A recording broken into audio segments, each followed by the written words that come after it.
Hello दोस्तों, श्री राधे राधे। आप सभी का स्वागत है आप सबकी अपनी यूट्यूब चैनल पे। आप लोग कैसे हैं? ठीक होंगे, स्वस्थ होंगे और बढ़िया ही होंगे दोस्तों। तो चलिए दोस्तों, हम जानेंगे बसंत पंचमी के करें ये 2 उपाय। तो बसंत पंचमी 2 फरवरी के दिन करें या 3 फरवरी का। तो दोस्तों, बहुत सारे जगहों 2 के भी मनाए जा रहे हैं, बहुत सारे जगहों 2 के भी मनाए जा रहे हैं। तो आप लोग ऐसे तो सभी 3 को, हमारे यहाँ सब 3 को ही मनाएंगे, तो आप लोग भी 3 के ही करिए। अगर नहीं आपके यहाँ 2 के मना रहे हैं तो 2 के भी मनाइए, लेकिन इसमें हर एक व्रत त्योहार 2 या 3 हो ही जाता है। 2 दिन का व्रत मनाए ही जाते हैं। तो उन चीज़ों के लिए उतना वो नहीं करना चाहिए कि हाँ हम किस तरह से करें और कैसे करें, क्या होगा। तो इतना भी सोचने का भी कोई ज़रूरत नहीं है। क्यों नहीं है? क्योंकि अगर आप इतने सोचते हैं दोस्तों, तो फिर आपका वही होगा कि जो कार्य आप कर रहे हैं तो उनमें आपको लाभ के जगह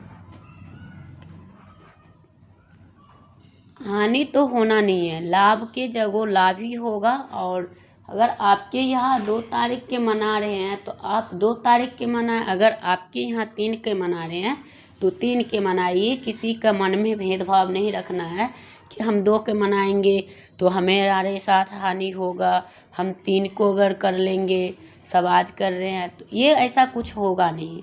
ठीक है, तो इन भयम को तो सबसे पहले निकाल दीजिए। उनके बाद आप लोग जिस दिन करो उस दिन आप व्रत को नियम से पालन और धारण करो, क्योंकि आपको नियम पालन करना और धारण करना वही सबसे बड़ी कर्म होती है और हर एक मनुष्य को करने चाहिए। वो कौन सी है? तो चलिए दोस्तों, वीडियो को लास्ट तक देखिए। वीडियो कहीं से भी अच्छी लगी तो चैनल को पहले सब्सक्राइब कर लीजिएगा और ज़्यादा से ज़्यादा शेयर करिएगा। और जो व्यक्ति माता सरस्वती जी को पसंद करते होंगे वही लोग कमेंट बॉक्स में जय माता सरस्वती ज़रूर लिखेंगे और कमेंट करेंगे। तो चलिए दोस्तों, उस दिन के वीडियो के खास लेके चलते हैं। तो उस दिन आप लोगों को क्या करना है, बसंत पंचमी के दिन कौन सी उपाय करनी है, कौन सी ऐसा कार्य करनी चाहिए। सबसे पहले आपके तो स्नान ध्यान कर लेना चाहिए दोस्तों उस दिन। उनके बाद आप पीला वस्त्र का पीले हल्दी डाल के स्नान करें। फिर उनके बाद माता सरस्वती का प्रसन्न है पीले पुष्प, यानी ना मिले तो सरसों का पीला पुष्प, अगर मिल रहे हैं तो गेंदा का पुष्प, कनेल का पीला पुष्प और क्या सूर्यमुखी का पीला पुष्प। ये पीला वाले जितने सारे पुष्प होते हैं तो वो सब ज़रूर चढ़ाएं। और उनके बाद आप केसर वाली खीर भी बना के माता रानी का भोग लगाएं। और भोग लगाने के बाद अगर आप इन खीरों को पूरा परिवार में ग्रहण करते हैं तो आपको यकीन मानिए आपके परिवार में मधुर मिठास प्रेम बढ़ेंगे, 100% बढ़ेंगे। तो आप लोग उस दिन उम्मीद करें कि केसर वाले खीर बना के सबसे पहले माता रानी को भोग लगाए, उनके बाद पूरा परिवार में खाए। और जो उनका प्रिय भोग होता है दोस्तों, तो वही भोग भी लगानी चाहिए और वही भोग खिलाना भी चाहिए। क्योंकि जो व्यक्ति इन भोग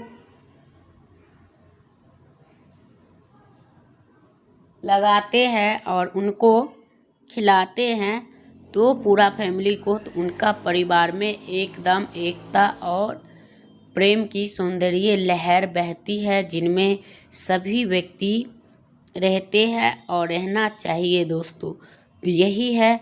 तो चलिए वीडियो को आगे लेके चलते हैं। तो मैं जा रही हूँ आप सभी से बताने वो कौन सा कर्म है जो आपको उस दिन करना चाहिए वो कौन सी उपाय हैं। उस दिन देखिए, सबसे पहले तो उस दिन जैसे कि पेड़ पौधे के भी कटाई नहीं किया जाता है। आपके घर में अगर कूड़े कबाड़ है तो उसे 1-2 दिन पहले ही निकाल दीजिए। ये नहीं कि आप उस दिन को ही निकालें। उस दिन अगर आप निकालते हैं तो फिर आपको मतलब नकारात्मक की बसेरा होता है और वो चीज़ आप पे हावी होते हैं, तो उन चीज़ों से बचनी चाहिए।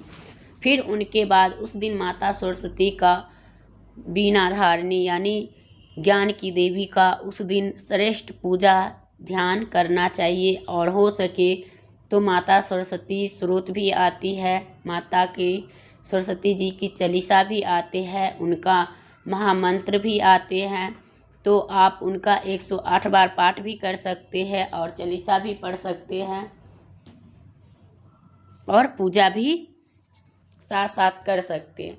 और उस दिन आप चाहो तो कॉपी और पेन के दान पुण्य करने से आपका विद्या और ज्ञान में वृद्धि होंगे और आपके घर में हमेशा तरक्की उन्नति और आपकी सफलता प्राप्त होते रहेंगे। तो आपको अगर करनी हो तो उस दिन पुष्प दान कर सकते हो, उस दिन आप पेन दान कर सकते हो। उस दिन ज्ञान की देवी का दिन है और उस दिन जो लोग अगर इतने दिन से सोच रहे हैं कि हम अनप्रश्न बच्चों को करें या कोई उद्यापन करें, कोई चीज़ ऐसा कार्य करने के लिए, तो उस दिन का लिए ना, चाहे वो आपकी सगाई का डेट भी हो तो वो बहुत ही श्रेष्ठ होगा और उस दिन करना चाहिए हर एक व्यक्ति को। तो जो अनप्रश्न बच्चों को करवा रहे हैं तो उस दिन पर अवश्य में करवाए, जिससे कि आपके घर में धन दुगनी और चौगुनी होता है और उनको करना चाहिए, जिनसे कि आपकी घर में सुख समृद्धि आती रहे और माता लक्ष्मी आपके घर में निवास करते रहें। ये कार्य हैं दोस्तों। और उस दिन सबसे पहले आपको उस दिन जो है बसंत पंचमी के दिन आपको कौन सी उपाय करनी चाहिए, तो उस दिन आपको जैसे आपका बच्चा पढ़ाई में पढ़ नहीं रहे हैं और जो बच्चा अभी तक बोले नहीं हैं और उनका साल का पहला बसंत पंचमी है, तो उस दिन उनको शहद से उनके जीवा पे ओम लिख देते हैं, तो फिर वो बच्चा बहुत ही मधुर वाणी भी बोलते हैं और उनका करियर में सफलता प्राप्त होता है और वो अपने बोली और वाणी से सभी का दिल पे राज करता है। तो जो व्यक्ति करना चाहते हो तो उस दिन ये कार्य अवश्य में करें, जिससे कि आपके बच्चे का ज्ञान एकदम श्रेष्ठ और महान कार्य में सफलता दिलाने की कोशिश रहे। ये है दोस्तों। और इनके साथ साथ आपको क्या करना चाहिए कि जिस दिन आप लोग कोई ऐसे भी कार्य कर रहे हैं जिसमें कि आपको धन लाभ योग बन रहे हैं, जैसे कि आपको कोई ऐसा भी कार्य करो कि जिसमें आपकी सफलता हो, तो आपको करना है उस दिन अगर आप माता सरस्वती के केसर का तिलक लगाते हैं और स्वयं लगाते हैं तो आपका उससे भी बहुत सारे लाभ मिलते हैं। और अगर उनके जो सब्जेक्ट आपका बच्चा का याद नहीं हो रहा है, यानी संघर्ष कर रहा हो, बार बार रट रहा हो और उनको याद नहीं हो रहा है या वो चीज़ उनसे हो ही नहीं पा रहा हो, बच्चा उस पर पढ़ाई करने के लिए फोकस कर ही नहीं रहा हो, तो उन सब्जेक्ट को उसी माता के पास छोड़ दे 24 घंटा जब तक पूजा पाठ होंगे तब तक, और अगले दिन लाए। फिर देखिए उस पुष्प को पूजा पाठ करेंगे तो उन बच्चों को धीरे धीरे करके मन लगेगा और पढ़ाई करने लग जाएंगे। तो इसी तरह से आप सब उपाय कर सकते हैं और उस दिन अपने बच्चों के ही ज़्यादा पूजा पाठ करवाए तो सबसे अच्छा है। उस दिन बच्चे को स्नान ध्यान करके, और जो बच्चा पढ़ाई अभी तक नहीं किया है तो उनको उस दिन से लिखाना स्टार्ट करवा सकते हैं। जैसे ब्लैक कलर का स्लेट आती थी पहले ज़माने में, अब तो कॉपी कलम आते हैं, तो उन पे लिखाए और पहला जो हो अक्षर वो ओम लिखाएं तो अच्छा होगा। उस दिन से आपका बच्चा का पढ़ाई में भी मन लगेगा और बच्चा पढ़ाई भी बहुत अच्छे से करेंगे। तो यही है दोस्तों। तो चलिए आज मैं आप बताने जा रही हूँ उपाय। तो उस दिन कौन कौन सी उपाय करनी चाहिए। सरस्वती पूजा के दिन अगर आप पीला वस्त्र का दान करते हैं, अगर माता को प्रसन्न करने चाहते हैं तो पीला वस्त्र का दान करें, पीला बेसन का लड्डू का दान करें, जिससे माता शारदे आपसे अत्यधिक पसंद हो और आपके इन कार्यों के करने का आशीर्वाद दे, जो आपकी घर गृहस्थी में आपकी सफलता और अमृत का बरसात करे। तो यही होता है दोस्तों बसंत पंचमी की सबसे श्रेष्ठ महीना। उस दिन से जो ओसे होती हैं वो कम गिरते हैं और उनके बाद उस दिन से बसंत में रंग लाते हैं और वो उसमें कई कलर की फूल पुष्प खिलते हैं, जिनसे कि हमारी माता के अत्यधिक प्रिय है। तो वही है दोस्तों। और उस दिन अगर आप बसंत पंचमी के दिन सवेरे सवेरे स्नान ध्यान करके और आप अपने रसोई घर के अच्छे तरह से व्यवस्थित करके साफ सफाई के करके उनके बाद अगर आप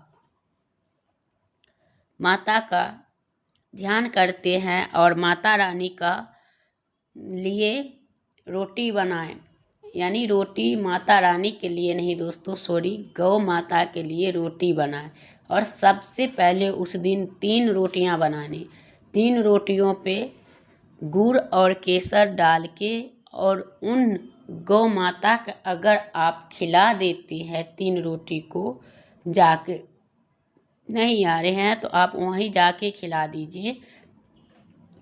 और खिलाने के बाद आपको जो होगा ना, दिन दुगनी रात चुगनी ऐसे होते हैं दोस्तों। तो इन कार्य को ज़रूर करिए, एक बार मेरे हिसाब से करके देखिए, आप सबको शीघ्र पूर्ण होगा। और यही वीडियो देखने के बाद आपकी किस्मत चमक जाएगी, सारी चमक जाएंगे। तो चलिए दोस्तों, तो यही है। और इनके बाद आप लोग से यही है कि आप लोग इन उपाय को ज़रूर करेंगे। उस दिन अगर आप गौ माता को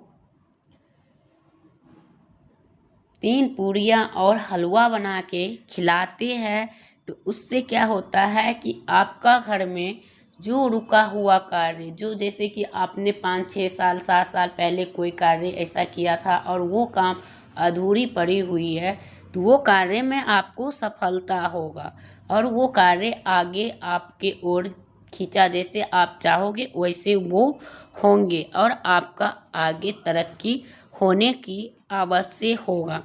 तो ये सब कार्य उस दिन करने से बहुत सारे कुछ की लाभ होती है, बहुत सारे पूर्ण होती है, जिन्हें हमें करना चाहिए। और जो लोग महाकुंभ में जा रहे हैं उनसे यही निवेदन है कि अपने अपने परिवारजनों के साथ जाएं और अपने एक दूसरे को हमेशा ध्यान में रखते हुए और सभी के पास एक फ़ोन नंबर ज़रूर डाल दें, ताकि अगर खोए तो जमा केंद्र में जाके खड़े रहे, वहाँ से कोई हिले ना।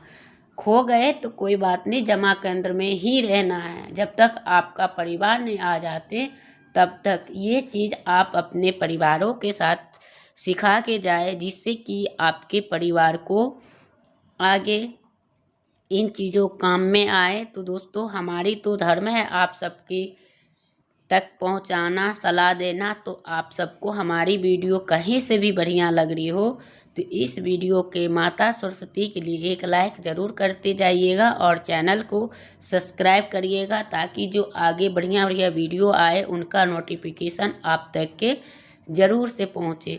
तो यही है दोस्तों। और चलिए बने रहिए। और मैं जा रही हूँ लास्ट और आखिरी उपाय बताने। वो उपाय है, अगर आप माता सरस्वती के पसंद करते होंगे तो आप लोग ये उपाय ज़रूर करेंगे। उस दिन माता रानी का जो है 24 घंटा भाव भजन कीर्तन करें और उनके बाद जो संध्या दीपक होती है उन दीपक को जलाए और जो आपकी मनोकामना है उसमें 2 लौंग वाली फूल डाल के और कामना बोलते हुए बोल दे और उनके बाद आपको जल्दी पूरी हो जाएगी। दोस्तों वीडियो करूँगी एंड